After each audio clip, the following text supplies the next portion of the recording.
Although we are active Church of Satan members, we do not speak on their behalf. The following contains language on adult men and poorly impersonated celebrity voices. Listener discretion is advised. Attention, ladies and gentlemen, this is Gyps Fulvus, and you're now listening to the Devil You Know podcast.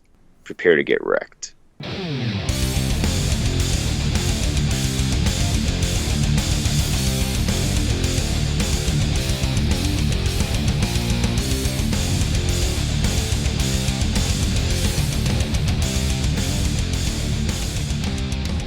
All right, John. Well, I think it's time that we continue this search of what's going on with Christopher Walken and Adam Campbell. I think we need to get him on the horn here and find out what's up. Absolutely, because you're not going to believe what's on these tapes here. So let's call him up.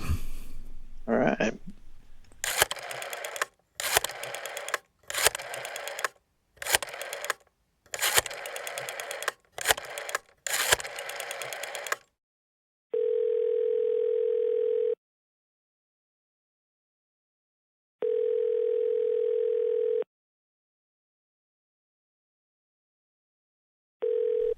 Hello, gentlemen. It's good to hear from you. I hope you received the tapes that Jason has sent you. We did. That's what we're calling you about. We Nice. got them. Yeah, they're here. They're ready to be queued up, and I'm sure all the listeners are pretty excited to hear what happened.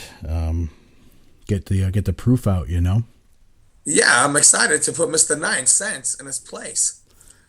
Well, He's been trying to help me, but he's been sabotaging me, and I'm a little perplexed by the whole thing. yeah, from what I've heard from these, I did take a little listen.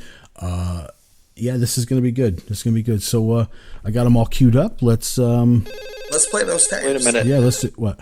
Oh shit. You hear that? The phone Yeah. again? Yeah, fuck it, dude. But let's play this anyway, man. I don't want to.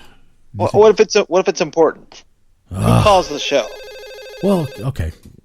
Hold on. Let me get it. Devil You Know podcast. How can I help you? Stop what you're doing. You need to just think about this for just one fucking second, all right? Hello, Adam. Hello. John, Yes. Dorian, we have a relationship. We have a back and forth. We have a good, healthy, working relationship. Let's Right. not sully it now with this bullshit from this fucking pretender over here, all right? There's no fucking way that I've ever even talked to him. And I haven't even seen his last 10 shitty fucking movies. Why the whoa. fuck would I talk to him? Listen, you little cocksucker. You bastard. We got you. Game over. Yeah. Look, you don't got shit. You haven't gotten a good starring role in a movie in a decade. You haven't gotten me on a fucking audio tape. I've never even fucking talked to you. You know what you've got? You've probably got some shitty impressionist. We've all heard the shitty impressions on this show. There's no fucking way. Whoa. I sense some hostility here, Adam. I'm surprised, as being as high as you are, you're trying to fuck me in my ass. No. We've got you. Let's play the tapes. Don't fucking play those. Sense. That is not even Sense fucking at me. all. Don't you Cocksucker. fucking. Well, This is Adam, a Pandora's fucking box. You open this shit and it will not goddamn close. Do you understand me? I don't mean to laugh. This is just funny. I mean, but what's wrong with listening to the tapes? Let's hear it. Let's let everybody hear it. Yeah, Mr. 9 Cents, let's see what you got. Nature versus nurture. Oh shit, he hung up. Good. Oh, he's mad. He should be. He's been Well, wait. sabotaging me. Let's listen to these tapes here. Let's hear it. You think we should still do it? Of course. Yeah, but I've read about Pandora's box. I don't know if you guys have. That's a fucking box you don't want to fucking. I mean, she's got a box that you don't want to get into, if you know what I mean. Let me tell you a little story. What? It comes to a point where you have to put your money where your mouth is. Oh. It's clear to me now that the bastard's up against the wall. Now, he doesn't have the moves. He's fucked. We got him. Play the tapes. Well, you know what? Let's hear this. We owe it to all of ourselves. We owe it to Christopher even to hear this out and see what's going on here. That's true. That's true. All right, let me play him. Here we go. Hello, this is Chris. How are you? Christopher Walken. Yes, the one and only. I'm a big fan. This is Reverend Campbell with the Church of Satan. How are you? I'm good. I'm doing good. I've been studying. I'm glad you reached out to me. Well, I got to be honest. I'm a huge fan. I heard you on the debut episode of the podcast. I wanted to make sure I could help you in any way that I possibly could. So if you ever want anyone to talk to about Satanism, the ins and outs of Satanism, I got this inside scoop, man. I'm a priest here. That's great. It would help me a whole lot. I've been struggling with the book. Short attention span. I have scripts and this and that, and yeah, I'll admit that I really need some help. I completely understand, and I've got your back. Look, I want you to be the best Satanist that you can, and in order to do that, we're gonna have to cover maybe some volumes that are outside of the traditional satanic realm of influence. And what I mean by that is the Satanic Bible is great and it's wonderful, but I really think that you should start on something a little more abstract, a little more, I don't know, maybe something simpler to understand. And I don't mean that in a derogatory way. I know actors maybe sometimes are a little sensitive about that. Let me stop you right there. If you have the inside track, I would love to learn it. The better I learn, the faster, the better it is. I don't want to embarrass myself. Well, let me lay this out straight to you then, because I really think you should just put the Satanic Bible on the shelf. You should pick up Harry Potter. Now, this is a series, and I know what you may be thinking. You may have heard something about it in social media, or maybe just popular culture. The reality is, this is an amazingly satanic volume that resonates with every Satanist out there. That sounds important, please. I was at a grotto once at the Playboy Mansion. It was fantastic. Naked ladies everywhere. It was great. It was like a buffet. Was there a lot of titties there? Well, yeah. No. Titties everywhere. God damn it. Bouncing. God damn it. Shaking and moving in the fucking water. Christopher Walken with the goddamn Playboy motherfucker. Sorry, you sound upset. Is everything all right? No. So it's there's I want to let you in on a satanic secret. Now, this is something that no one is told about unless they are on the inner circle. But I feel like you are of the capacity to truly understand and move forward in a positive way with this information. Are you ready for this? I was born ready. I was in Deer Hunter. Another. I want an Oscar for that movie. I'm ready. Maybe a little too long for my taste. I enjoyed it, but it stretched. It was important for character development. It was good. I understand you.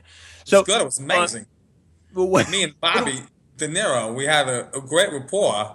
It was crazy. He's an amazing actor. So you have this weird insight thing here, the coup de grace, if you would say it. The curtain type shit.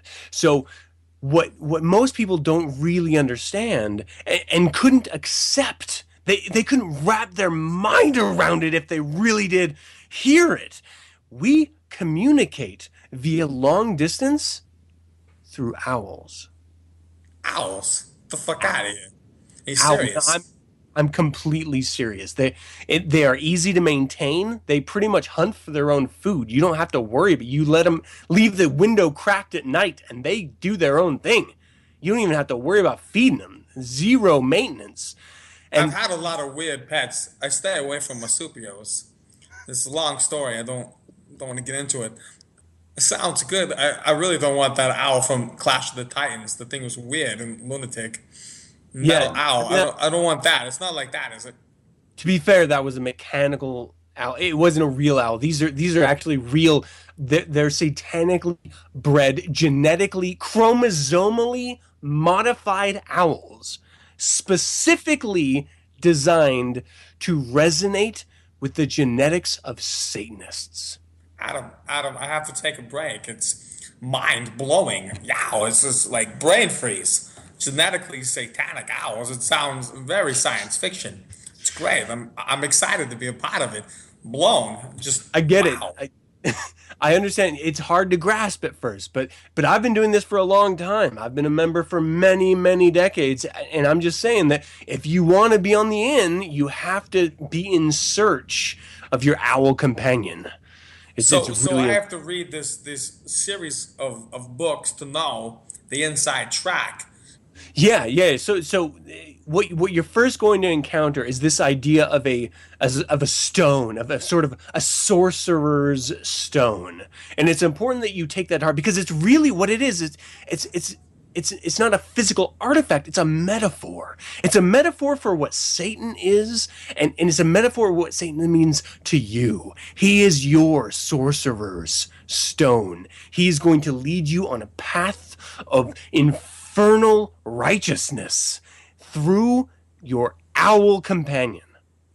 Adam, I must say you're very enthusiastic about this subject. It's a great help, and I really appreciate it. I have to go soon, but I have your number here. Could I call you if I have more questions? Anytime. I'm a huge fan. I just want you to have the best satanic experiences possible and get the inside scoop of Satanism before you start reading this Satanic Bible type stuff and you get like confused understandings. There's a lot of subtler satanic messages out there that I think would resonate more with you than the Satanic Bible, is all I'm saying. Anytime, I'm free. Well, Adam, I'll admit you've got the moves. I appreciate it. I want to make sure I don't embarrass myself and confuse Satanism with other things that don't make sense. It's crazy. Yeah, no. I want to make sure that it's just right, and anything I do all the way, or I don't do at all. So thank you very much, Mr. Campbell. We'll be in touch. My honor. My honor. Well, that one was pretty interesting, and you have a second one here. So let me, before we get into it, before we discuss it, let's just play the second tape right now, and we'll hear it out. Here it is. Hello? Hello, is this Reverend Campbell? What the... yeah, who is this? This is Jason. I'm Christopher Walken's assistant. He asked me What to give you a time call. is it? I'm sorry, I apologize, but he was adamant that I call you Fucking and 3:30 in try the to morning. connect. He's insisted upon it. Can you take the call? Please take the call. No, yeah. Christopher, motherfucker, Christopher Walken. Yeah, send him through. I'm awake. Okay, 1 second, please. Damn. Chris, I have Adam on the phone for you. That's great. It's nice. Chris! Thank you, Jason. My friend, my good friend calling me at 3:30 in the morning. How's it going? Adam, I've been reading this Harry Potter book. It's amazing. I'm excited to receive my wand, and it gives the inside track. I want to stop you there. You don't get the wand chooses you. Oh, it's important you Chris. understand that. I'll choose my own one. I'm Chris. I have that kind of power.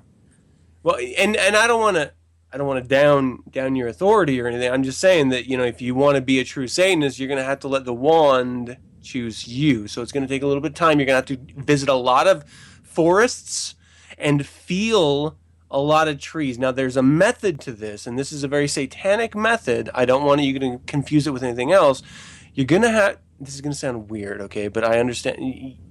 I know you're a method actor. You lose yourself in roles. You're going to have to rub your penis on the bark of the trees in order to see if it resonates with you. And I know how it sounds, but once you do it the first time, it's really liberating. Yeah, are you sure? I rub my penis on the bark. The sounds painful. It really depends terrible, on whether but if you're that's what it needs, circumcised if that's or not. what it takes, And that's how what it sensitive you takes. are. I mean, I'll do it. I've rubbed my penis on weirder things before. It is important that you really mean it when you do it. I don't mean like lightly, gently scrubbing it. I mean, you got to get into that bark. You got to like make a dent. You know what I mean? But it is something that Satan first appeared to Adam and Eve. And this is important to understand, is that there's nothing people take more seriously. There's nothing Satanists take more seriously than Genesis in the Bible. It's really important you understand that. For Satanists, the chapter Genesis in the Bible. Yes, I remember Genesis. It makes a planet in 3 days. That's what Bones said. Genesis is great. That's what the Klingons wanted, and so did... Maybe a slightly different version of what I'm talking about the tree, and that's why it's so important. The serpent comes out of the tree, and so your serpent needs to go into the tree. Yow, my serpent in the tree. It sounds painful. Admittedly, it is weird. I've had my penis in Meryl Street, and that was awful, so the tree is much better. I can imagine that there's she many has things really thin serpent lips. has been in. It's weird. Thin lips. Don't like it. No, I can imagine not. Look, but the point being is that there's a lot of avenues of study that you still have yet to uncover. I've recently come across an ancient tome of satanic wit and wisdom that I think would really, really benefit you in your studies. That sounds good. I would like to be benefited in my studies and be the best COS member I can. Truly amazing. It's called The Lord of the Rings. Lord of the Rings. See, what people don't understand, and they don't even recognize. Like a medieval porno. It almost is. Look, there's a series of rings that were created for the different Satanists in the world. They were created, but there was one ring that would rule them all. And so it is every Satanist's obligation, nay, personal mission, to go after that one ring. And Christopher, I think you could get the one ring. Maybe. I've got the moves. I was in prophecy. I played an angel. I'm sure I can play a devil. It'd be great. I'm just saying, every devil at one point was an angel, right? So you've already got a leg up on every other Satanist out there. You just have to, and here's the important part. You're going to have to go to the lowest reservoir in a mountain you can find, and there's going to be a creature. He's going to say precious a lot. I don't know why he says it. He's obsessed with this idea of a precious. I think he's referring to a cock ring, but I can't be 100% sure. You're going to have to find this ring. Even if it's a cock ring, you're going to have to find that cock ring. All right, Christopher? Adam, it sounds like you're bullshitting me. I hope you're not. I know. I'd be very mad. No. I'm a priest in the Church of Satan. How could I? I would never lead astray a fellow left-hand path traveler, especially someone of the authority, of the genuine genius that is Christopher Walken. I wouldn't dare. You've had a watch in your ass. I just hope you're not a psychic vampire try to steal my energy. I hope you're not. Where did you hear that phrase? Anton LaVey, the Satanic Bible. Okay. Forget that. That's later. All right, you need to focus on Harry Potter. You need to focus on Lord of the Rings. Stop reading. This is like a doctor whose patient comes in and says they've been reading WebMD. You're not ready for that yet. You're not ready for the Satanic Bible. You need to focus. You need to focus on Harry Potter. You need to focus on getting your fucking owl. You need to rub your cock on a goddamn tree and get your fucking wand. You need to go get the goddamn ring, and I think you can do it. I believe in you, Christopher. All right, guys, I've heard enough. I got to cut it off right there. I'm so sorry. I just... Holy fuck. I told you he was being an asshole. I don't even know what to say. I mean, this doesn't seem like Adam, though. You know, I mean, we know Adam. Like, there's something we still don't know. Of course. There's nothing on the other side of the equal sign, I think. It's just weird. I hope this doesn't set a precedence with reverends in your organization here. It's weird. No, this has nothing to do with any organizations. This sounds personal. This sounds all personal. But we definitely have to give Adam his day in court, because you can't just have this one-sided story out and not know why or what for, you know? He's motivated by some kind of rage against me, which is weird. I'm a great guy. I'm Chris. Yeah. Right. I was in Deer Hunter. You know that, right? I won an Oscar. Right. I remember that. Yeah. Yeah. So, yeah. So anyway, let's look forward to talking with Adam, maybe, and hopefully we can get him to.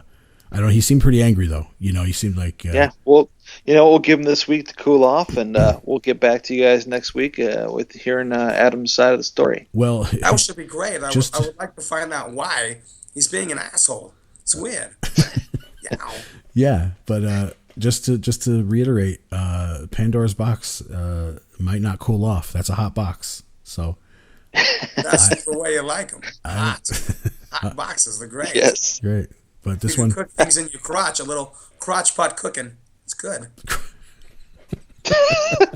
Don't use tinfoil though, because you can get Alzheimer's. I heard. Really? Anyway, yeah. So Chris, we'll let you go. We'll let you. I know. I have to get more soy milk. I'm out again. All right. Get to Trader Joe's, right, and we'll let you go. We'll talk to you next week, buddy. All right. Thanks, gentlemen. Take care. All right, see you later.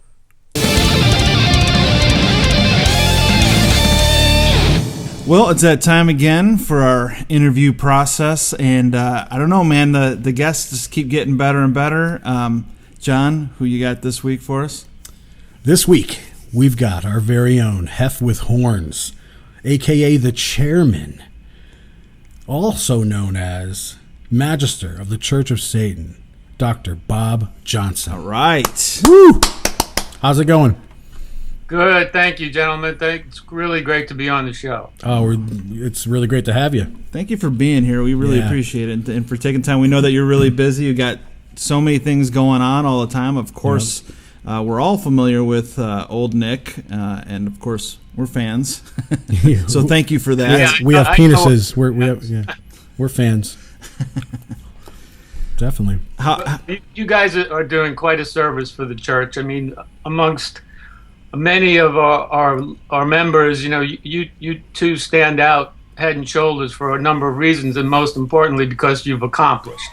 That's the thrust, as we all know, that makes a real Satanist, and particularly Satanic man, which is going to be the gist of this show tonight, I think. Oh, great. So you want to usually what we like to do is we kind of go through time a little bit. We'll take this any direction that you feel it flowing, but I guess maybe one of the things we like to start off with is how you got started, maybe how you got inspired to get started with Old Nick magazine. Yeah, of course. Just to give you a little background on where I came from, being in the publishing business for the last 20 years and having worked for Playboy and a number of other major magazines and also video production companies. Old Nick really was started on the lark in the 666 conclave back in L.A. Wow, okay. Oh, the one I missed. Yeah, definitely. Too bad. Yeah, that's right.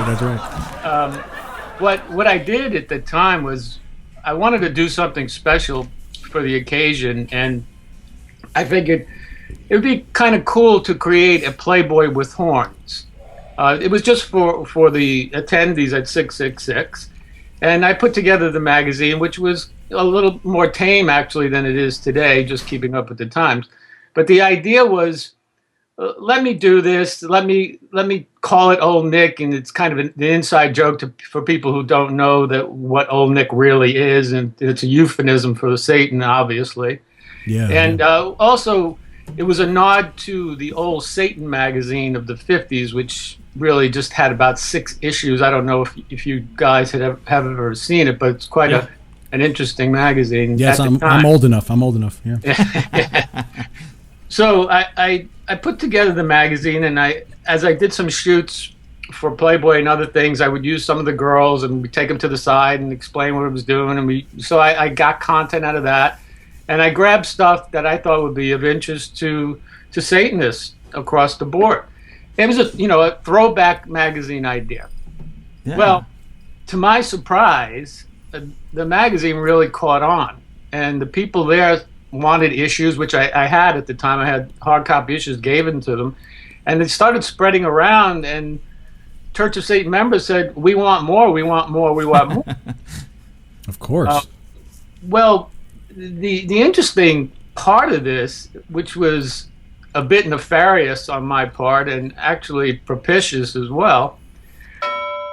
Nefarious, wicked or criminal. Propitious, indicating a good chance of success. Was that I realized Old Nick could become a mainstream magazine that would get the idea, the philosophy, the very core of Satanism into the public eye because of the attraction of the pulchritude, so to speak. Pulchritude, beauty. Huh. Yeah. And it worked. And actually, we're coming on the 10th anniversary in the year 50. Wow. So it was kind of magical in that way. Yeah. Awesome. The magazine then went from just a print magazine to digital, and as it grows, more and more mainstream people are buying it and identifying with it. It just had that lesser magic kind of synchronicity that people said, wow, this is taboo and it's sexy and it has interesting stuff, and they dig it. I mean, we all know, there's an oversaturation of porn now. No. But, yeah, yeah, a little bit. But what Old Nick does is it gives it another edge and gives a little more. And as you all know, the articles are skewed more to a satanic mindset, which people now are saying, that's a sane religion. That's a philosophy I can get behind. Exactly. Yeah. Oh, yeah. And these girls I can get behind. Indeed. So that's how it all started. It started as a lark, and then next issue gained a little more. Next issue gained a little more, and today we're doing pretty well. It's surprisingly holding its own, and I'm very happy about it. We are too. Yeah. Is there any, I guess maybe any kind of special issue planned for the 10th anniversary, like maybe a decade of Old Nick kind of in the future? Funny you should ask. Actually, the 10th anniversary issue is going to be a sort of a gala annual, which will probably have the best models, centerfolds from the last 10 years all compiled with it. And I'm thinking maybe, I don't want to give away all the secrets. There'll be some guest contributors, and there will be essays in there from leading Satanists. And of course, Magis Peter Gilmore will have his say in there, as well as Magister Peggy Nadramius. So we're going to have some of the hierarchy give their thoughts about Satanism in the 50th year. Also, their contributions to Old Nick, and they've all contributed, and just a lot of good stuff that kind of encapsulates what Old Nick has been for the last decade, and how it exemplifies what all Satanists should be doing, and that's producing something that's of value in the world, whatever it is, as you gents are doing with radio show and your illustrations and your products. Yeah, that's what we're all about, and that's what Old Nick exemplifies, and that's what we should continue to push. Absolutely. I've got a question. It's a little tangent here, but it has to do with the magazine. Since you've seen a lot of, can I say this word on here? Vaginas? Yeah. Yeah. All right. So you've seen a lot of vaginas over the 10-year span. Have you noticed that vaginas have gone from hairy to bald, and men's faces have gone from bald to hairy? Isn't that strange? It's a displacement of the follicles. Now, we have heard this rumor that you have a book coming out. I don't know. Is that, nobody told me. What are you talking about? I don't know. Yeah, I don't know if anyone else has heard about this. Well, it's time for the book plug, eh? Well, I mean, we don't have to. It's all up to you. Yeah. Well, yes, gents. I'm currently writing the Satanic Warlock, which is the counterpart to the Satanic Witch.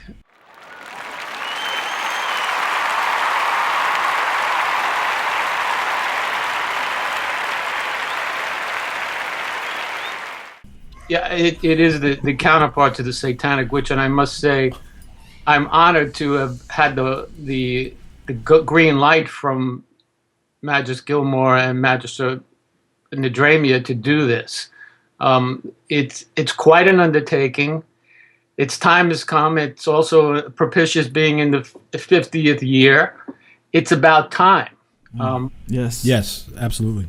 The book is, for lack of a better description, is a handbook for the Satanic man, the Satanic Warlock. And what I'm attempting to do here really is to contemporize it as well. You know, it can't be what the Satanic Witch was in that era, because what Dr. LaVey did was pretty much tell women, hey, you can get whatever you want by using your wiles and being a Satanic Witch. They didn't know that in those days, and the ones who did know that kind of kept it on the down low. Right. He opened the gates for women at the time. Well, you know, men being men, we don't have that problem. That never we were never faced with those issues. Right. But maybe in high school, but yeah.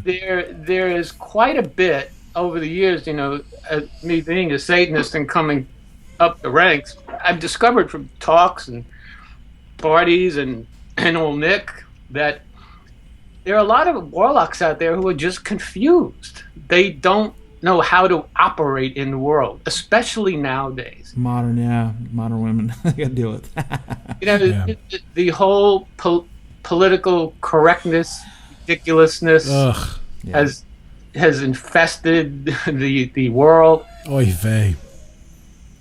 Ridiculous feminism. You know, there's a place for women's equality, but ridiculous feminism where women just don't want to be women has got to be, you know, discussed.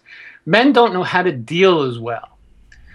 But, you know, warlocks, by virtue of being Satanists first, have a leg up. You know, we are already far head and shoulders above the normal guy. So the warlocks I've spoken to over the years know that much, but now they want some guidelines. And that's what I'm attempting to do with the book. Oh, excellent. So how far along are you? Is it, what do you got, like 4 more pages to write and you're done, or what? I wish. Well, you know, as I'm writing it, it's getting more and more involved, because I'm not just taking what I know from experience, but I've made this a complete expository book, and I've interviewed quite a number of warlocks and witches to get their input.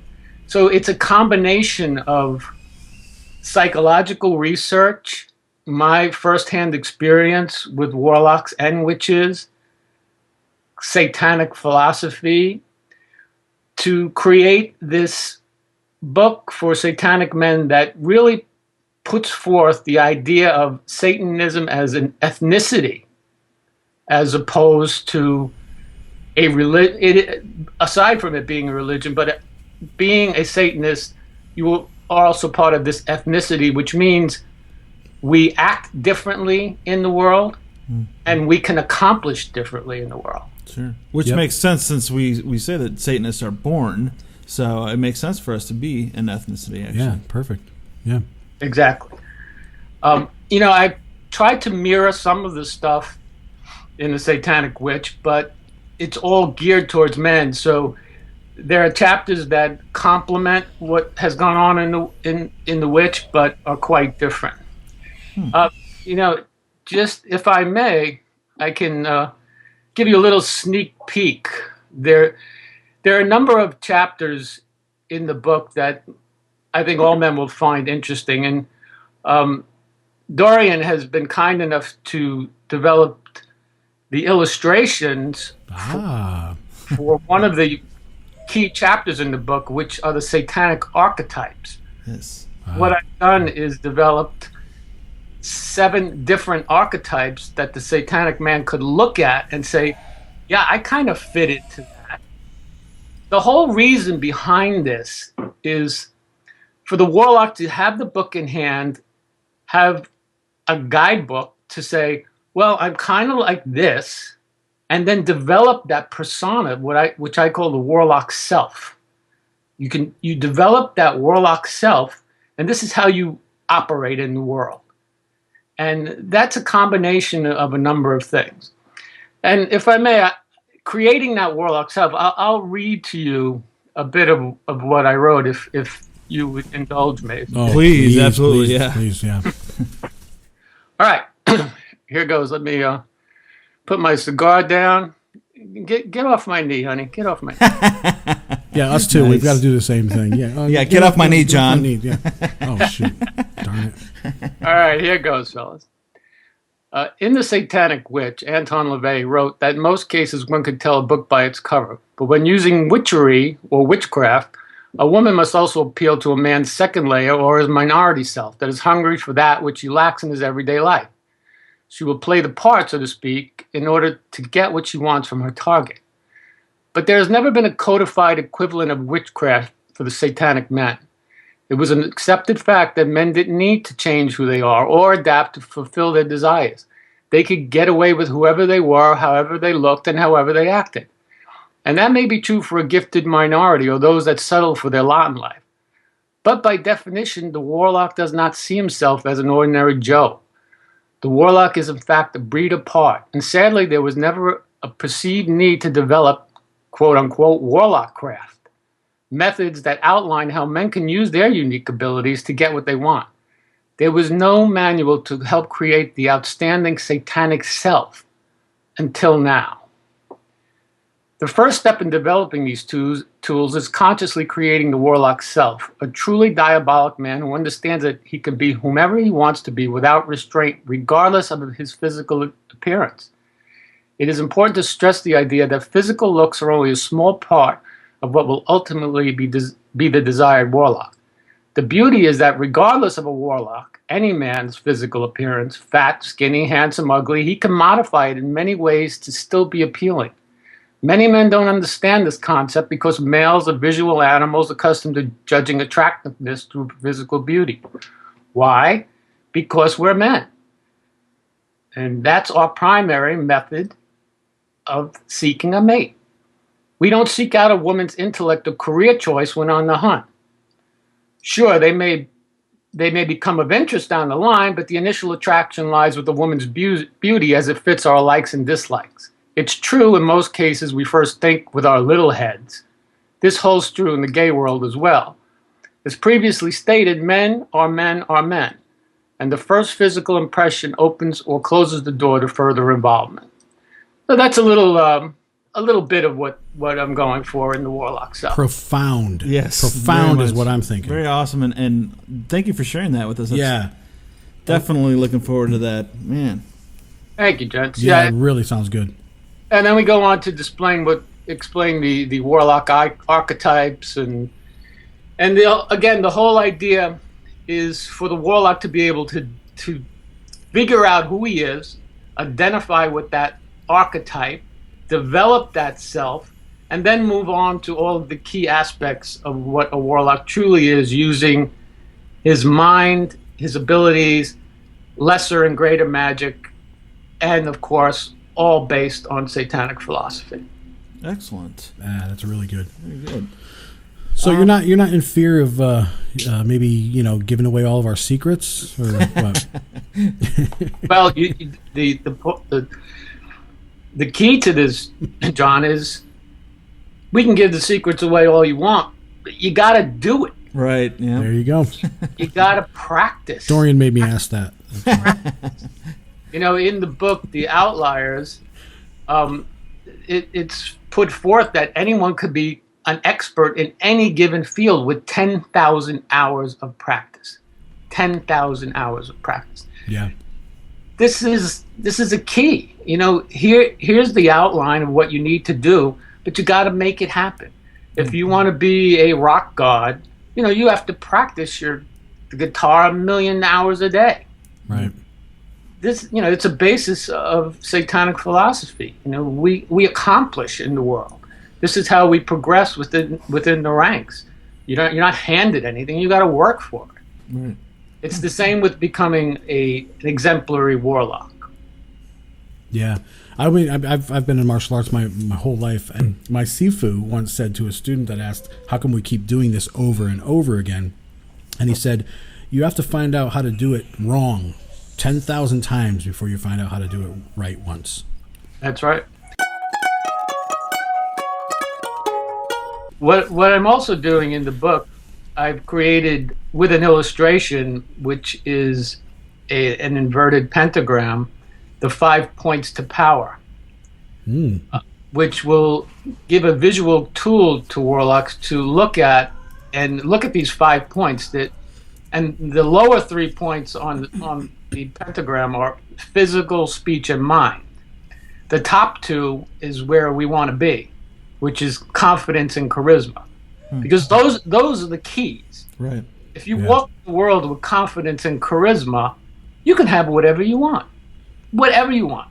Career, mate, success, but you have to develop that. And the lower 3 points, physical, speech, and mind, have to be are the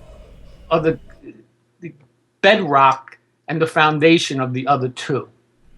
So you just briefly, physical means getting your whole physical being to act like it should. Speech is how you communicate that.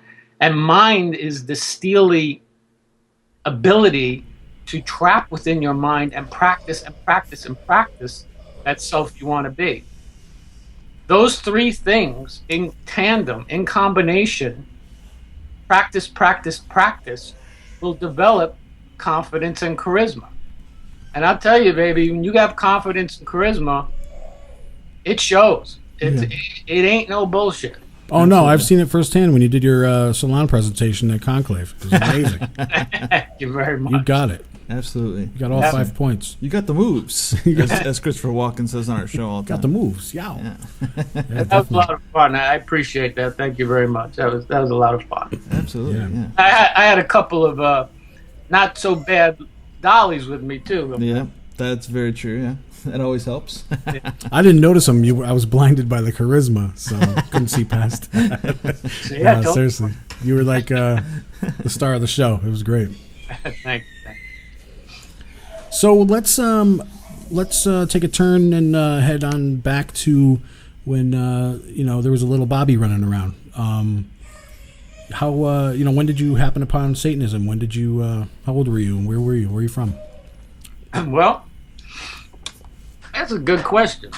That's why I asked it.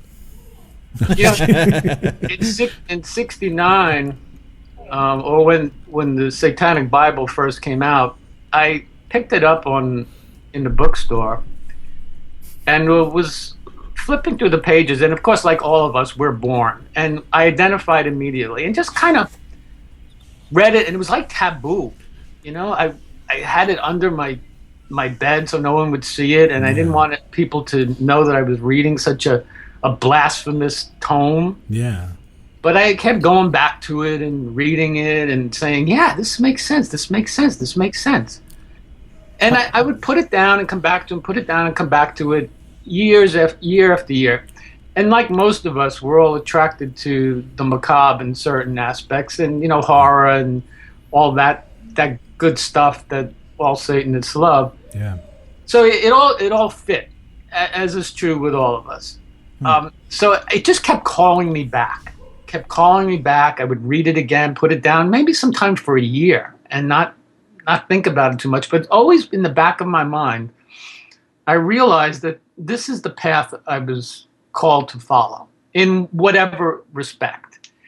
And as my career progressed, I was a journalist initially, worked on daily newspapers, worked in computer magazines, produced videos, did all that stuff, always with this idea in the back of my mind that, hey, I want to live as a Satanist lives.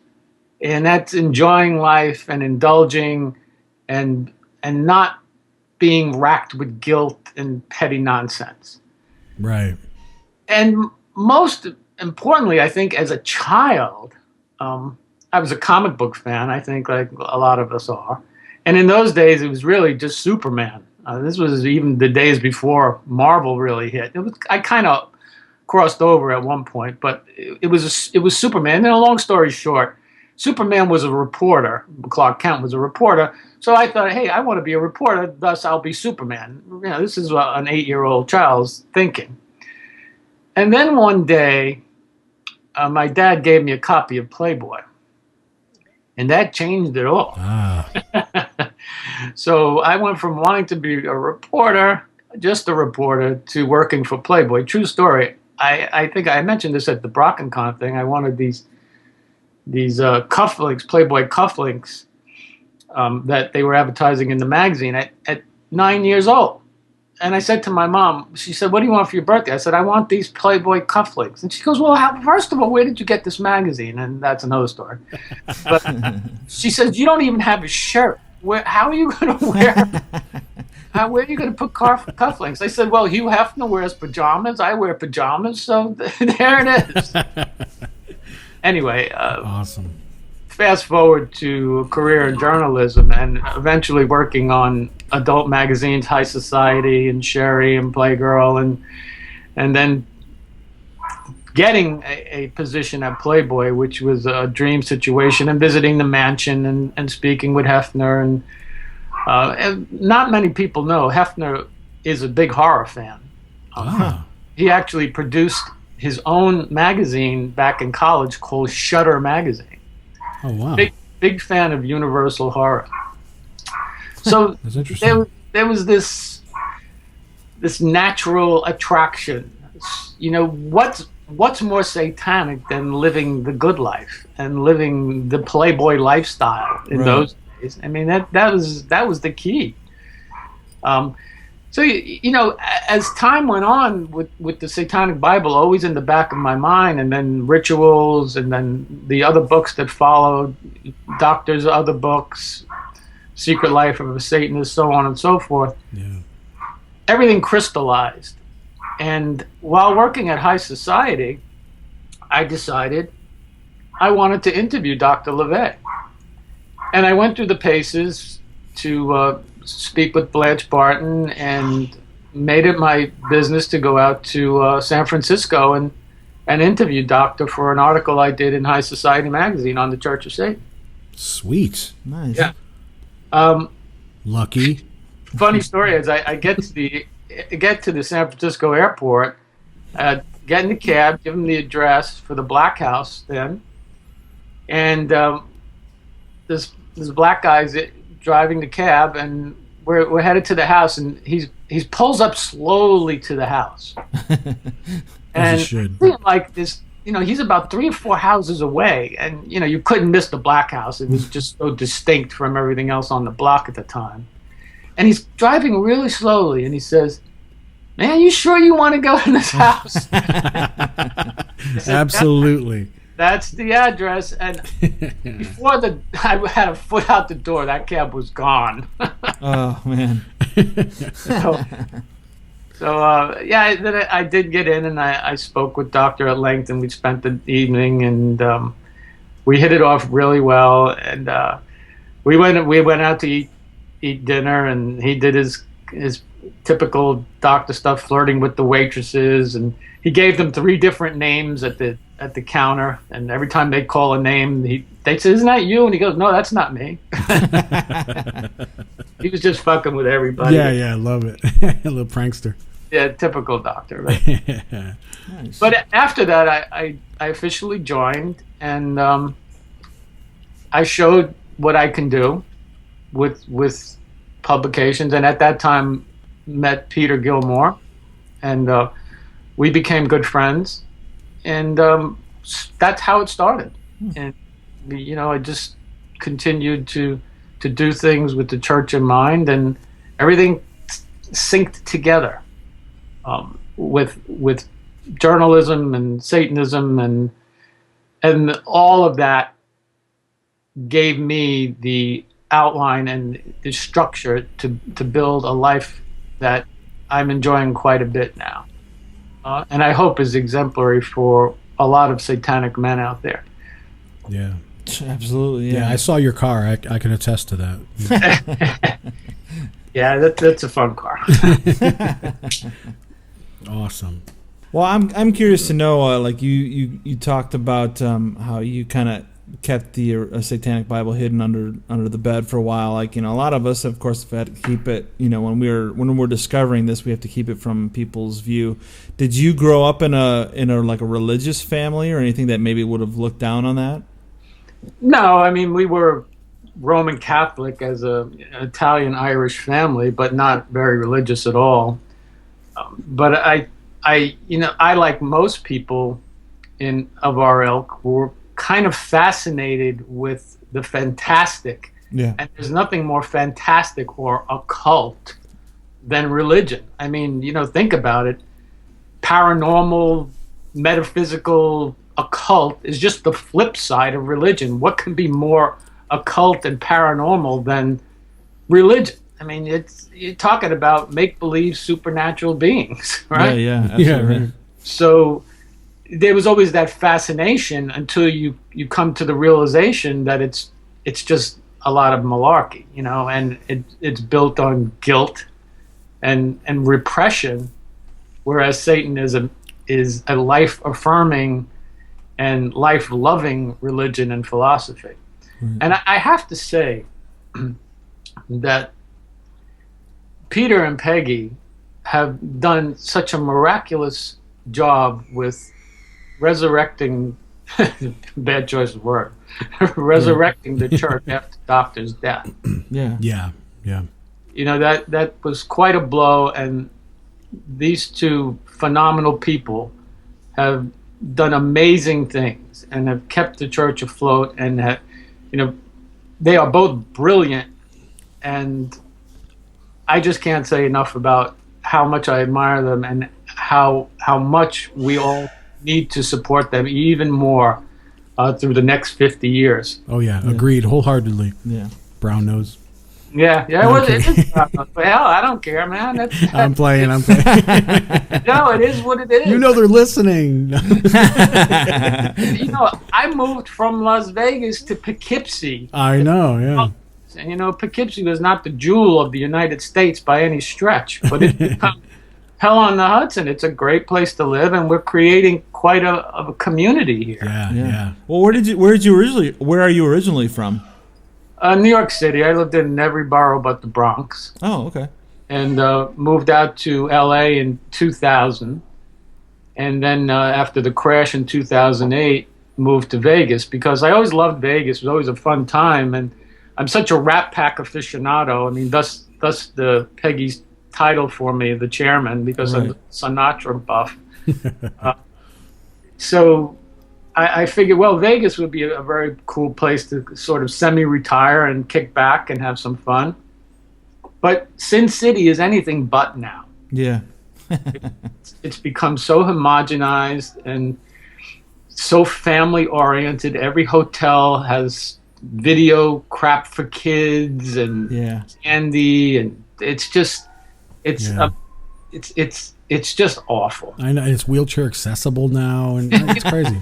I was in a bar and smoking a cigar, and these people were a few feet away from me. Now we're in fucking Vegas in a hotel bar, and I'm smoking a cigar, and this guy looks like a Midwestern fanny pack wearing beige shirt motherfucker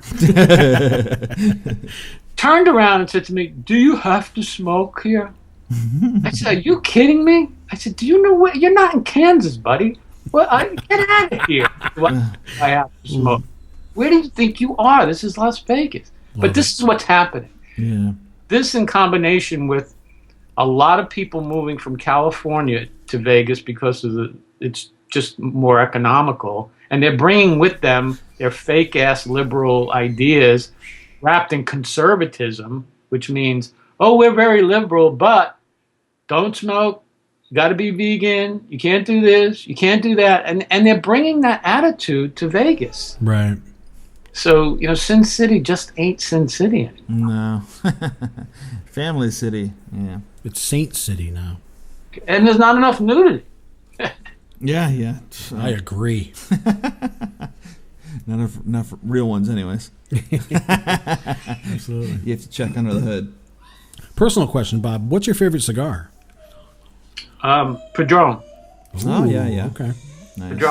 Padrons are my favorite. Nice. I had occasionally I'll have a Cuban. Matter of fact, last year at the house, and a lot of Satanists were by, and we had a great time. And I had a Cuban and knocked my ass almost. It actually knocked me out. It was Wow. Nice. Yeah. So yeah, that's what it is.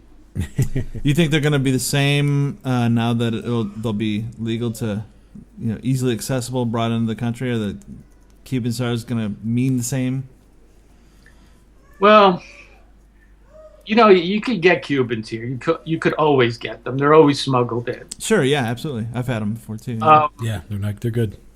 But I think once the embargo will be lifted, and sooner or later you'll be able to get them at a reasonable price.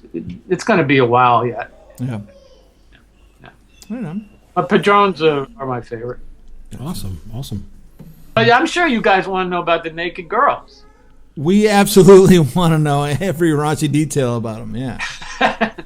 Fire away. What do you want to know? I have to say I've probably seen every type of by virtue of being both in the still photography world and films. I also worked for Vivid Entertainment for a number of years. I mean, you have to have some kind of wild, out there stories that maybe were kind of behind the scenes, that weren't things that weren't planned, but just you happen to be there to go, holy shit, I can't believe I'm seeing this. Well, we who were in the porn business at the time, we go through a thing which is called christening, and usually that's getting the camera too close to a girl who squirts. I hate when that happens. Yeah. There. I think most men are very apt at dodging any kind of shooting splooge, but we get close enough to the ladies to sometimes get christened. Nice. Oh, that's awesome.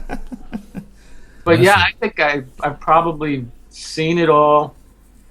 Although I'll tell you, today it's gone to such extremes, and I have theories on the whole porn world about what's going on with it. And unfortunately, it's not good. And it's another reason. I'm glad you asked. Well, I kind of asked you to ask. Yeah, that's right. It kind of brings me back to the creation of Old Nick. Why I didn't want it to be super explicit, and there are no boy-girl sex in Old Nick. No, explicit sexual acts. No dicks. And I did that on purpose because I think we all agree the mystery is really the key. Yeah, absolutely. It is the definition. It is not the definition, but it is the progenitor of lust. Is the mystery. Getting the accomplishment, getting in there and seeing something that you're thinking about and then making it happen. If it's all in your face, it's just not as exciting. Yeah. If you're seeing it, it's there. It's what you're not seeing. That's it's like a horror enticing. movie. Yeah, definitely. Exactly. And with this oversaturation of porn, and believe me, I don't think it should be stopped. I mean, people should see what they want to see, but the oversaturation, especially for younger men, and I'm talking about millennials and younger, who can see just about anything. There are things like rosebudding. I don't know if you know what that is, but it's extreme anal where it comes out backwards or whatever. Yeah. It just pops out, not to be gross. So, I mean that I've read about it. Yeah. You have read about it.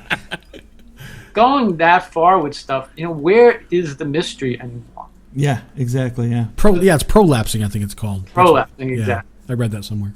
The whole dance between man and woman, the nut of what lust is what really is exciting. And I think younger men today, and I'm talking men because we're talking about men here. Yeah. I mean, women are into pornography as well, but it's a kind of different thing because they're not as visual as we are. I don't. Right. You know, it is what it is. Yeah. Right. So by seeing that, you know, what's going to stimulate them? I was reading an article, The Notebook, about dating and Tinder. I don't know if you know what Tinder is. It's yeah. I've got a single friend. Yeah. It's an app where you can pretty much hook up with anybody within minutes. Right. And it's becoming so easy to have sex, and it's so saturated, and pornography is such a saturation point on the internet that men in their 20s are having erectile dysfunction. I mean, that's bizarre. Yeah. That's their problem. It was unheard of virtually in my generation. Anyway. Yeah, absolutely. I mean, yeah, they just kind of see, especially when you're exposed to so much, and nowadays at such a young age, they can be exposed to so much that, it's like, big deal. I've seen that before, it's they're immune to it, basically, yeah. Which is also going to be part of the book, if I may digress a bit. Yes. So the power and the peril of pornography.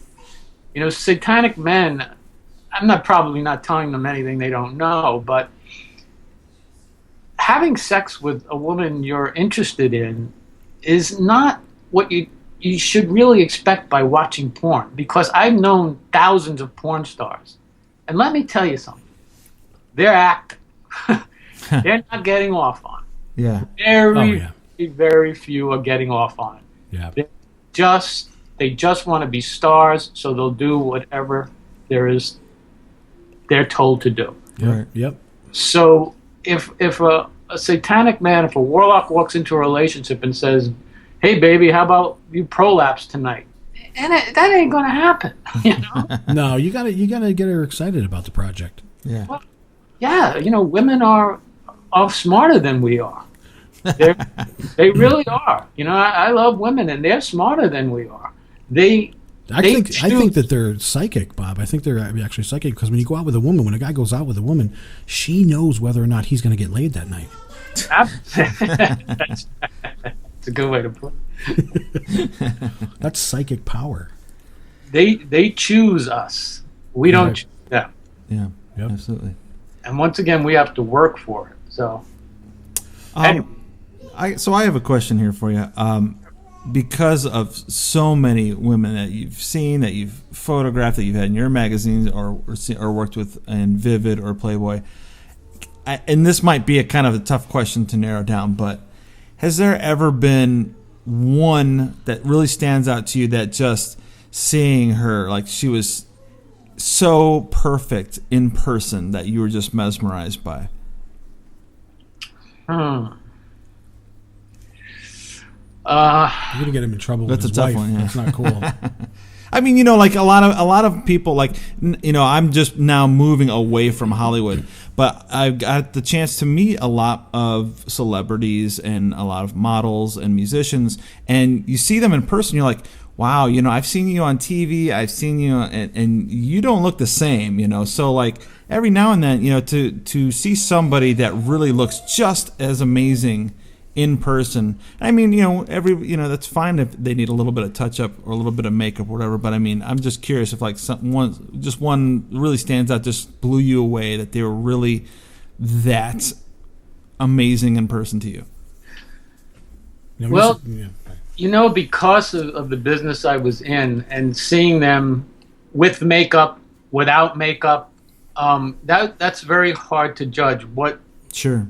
What I will say, though, some had an inner sensuality that transcend their looks. Yeah. You may not think they're the most beautiful porn star or the most incredibly gorgeous model, but somehow the sex appeal was off the charts. Huh.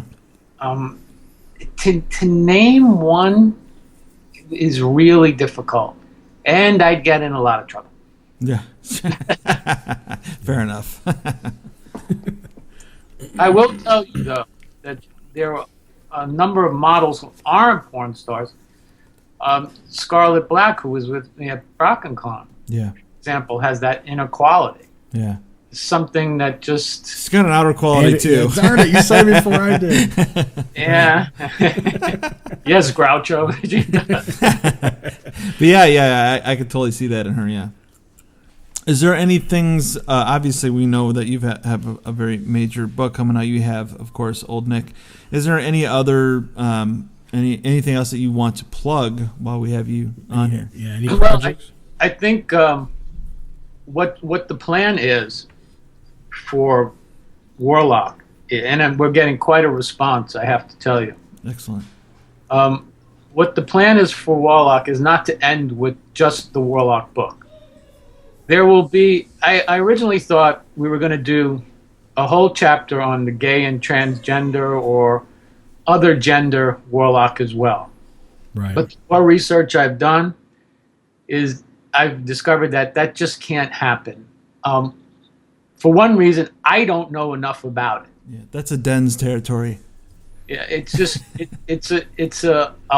requires a book unto itself. It really does. Yeah. From the gay warlocks that I've spoken to, we all agree, and this is a very important part. We all agree that a man is a man is a man. Yeah. Just by our anthropological backgrounds, our DNA, our makeup, a man is a man, regardless of who he is attracted to, woman, man, bisexual. The basics, the hardwired ideas, attractions, interests are male specific. Gay men are visual, straight men are visual, bisexual men are visual. So all of that kind of fits and it works together. So in that respect, we're all the same. But, and it's a big but. Well, thank you. The gay warlock will be a book unto itself, and I'm speaking with some prominent gay warlocks to take that under their wing and run with it. As a matter of fact, did you say wang? Oh, wing. Sorry. They could take it under their wang too.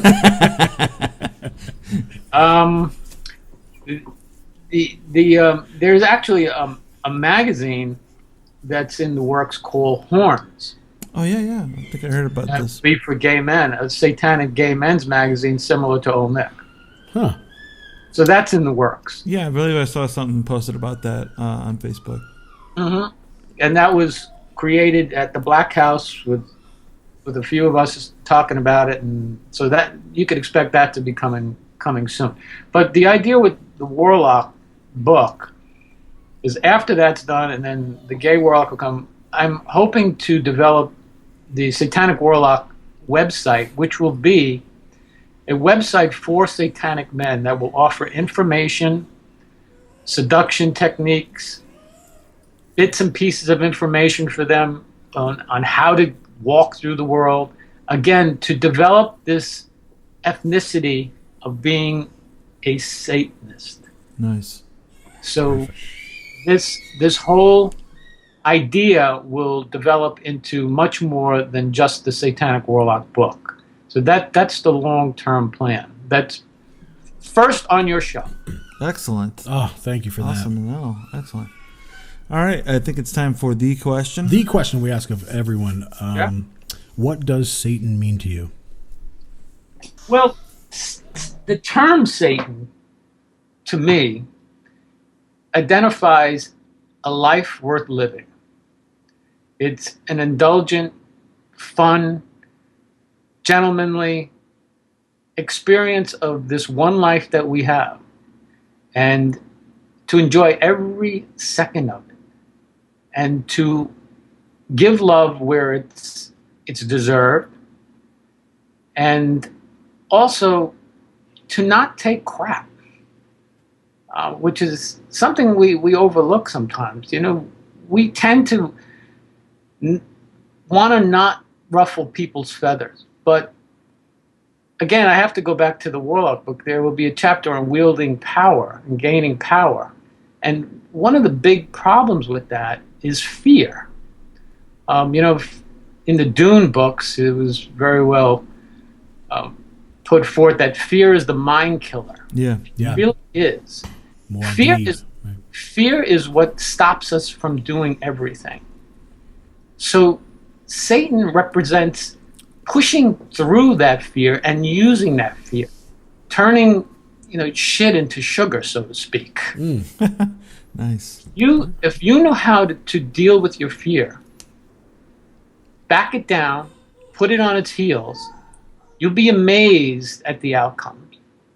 And this is a shortcoming for a lot of men today, for a million reasons, and a lot of this is societal. But Satan represents that undefiled wisdom, as we say. Right. And that's very important. Excellent. Awesome. That's an awesome answer. It is. I got to say, this is our 8th episode, and that is the 3rd best answer I've heard, actually. He says that to everybody. Yeah, well, that was an awesome answer. Actually, that was really great. It might even be the 2nd best. I'll take.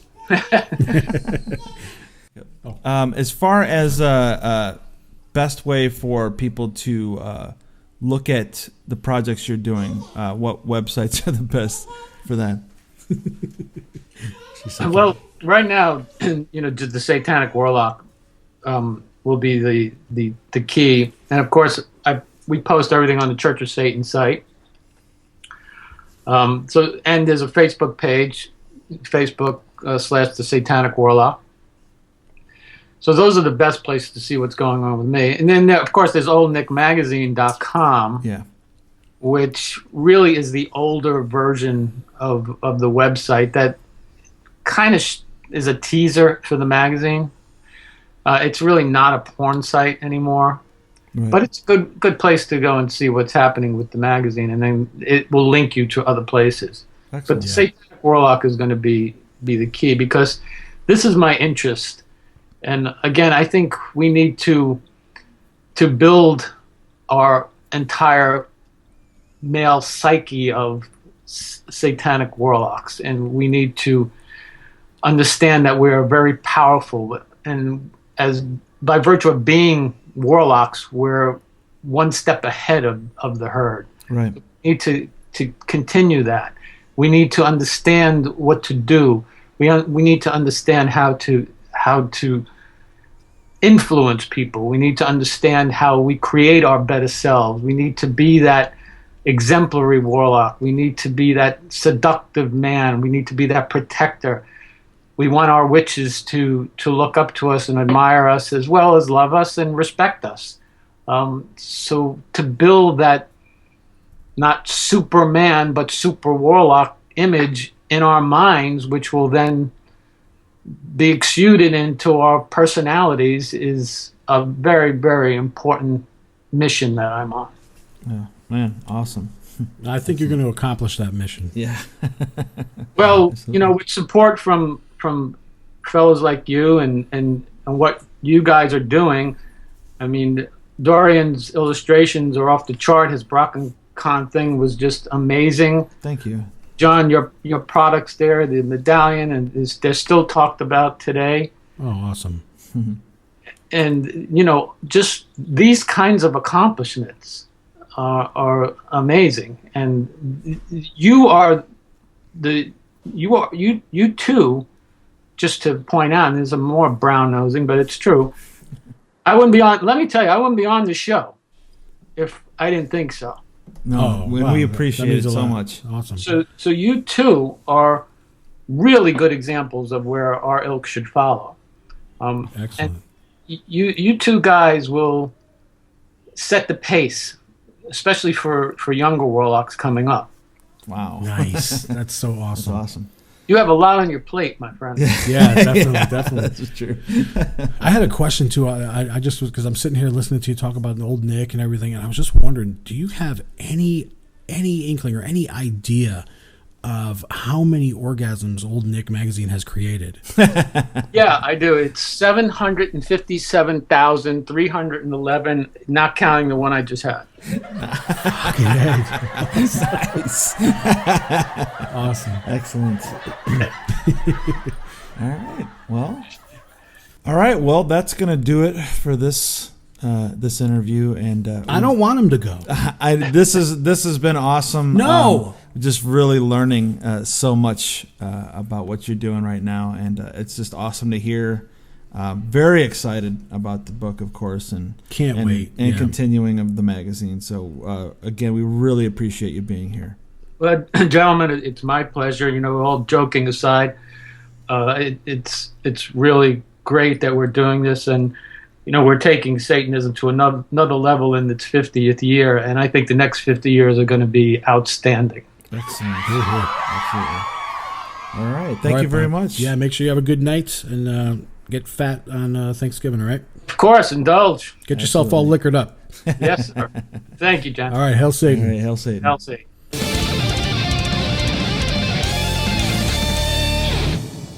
All right, John, that is a wrap for episode number 8. It sure is. And can you tell me what the fuck happened to your voice? I have a bad case of gender fluid this week, but it's not contagious. That's good. Maybe next week you can tell us what the fuck that means. Anyway, what'd you think of the this whole tapes from Adam there with Christopher? Pretty intense, huh? I don't know what to say to that thing with the fucking tapes. Maybe you could just agree with me so I can go edit this thing, get it done, and go to bed. That doesn't make any sense. Well, you don't make any sense. I'm trying to edit this thing by 12 o'clock, and I can't because you're just laughing at me. I think that's going to be it. Hail Satan.